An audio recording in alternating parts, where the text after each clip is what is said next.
otajonimni eslab. Men havaskor shoira she'r yozay ko'proq. She'rlarim zarbidan titrasin tuproq.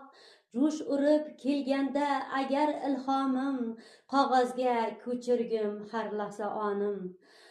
Ota-onam zahmatkash inson edilar. Bu foniy dunyoda mehmon edilar. Yeru ko'kka ishonmay 5 farzandin avaylab o'stirib katta qildilar. Onajonim fe'lini keng tortar edi.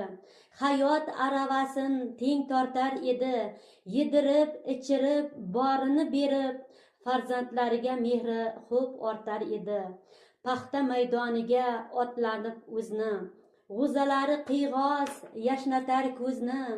Chanoqlarda ufurar dehqon nafasi, ketmonlarda yo'g'rilgan otamning sasi. Mehr bilan g'o'zasiga suv tarar edi. Egatda suv oy nurida jimirlar edi.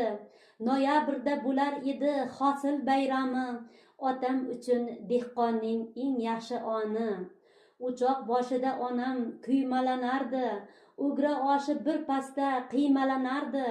Dalasidan kelguncha qilardik toqat, otajonim kelguncha suzilmas ovqat. Fursat yetdi yuguring xotirlash uchun, yoshlikda qadriga yetmadik nechun. 5 jigar 5 tomon ayrilib ketdik, turmush ummoniga g'arq bo'lib ketdik. Jam bo'lishsak xotiralar tugamaydi hech. Soat mili yuguradi, kun bo'ladi kech. Dardlashamiz chaqchaqlashib bu shirin diydor, tunlarni bedor aylab takror va takror.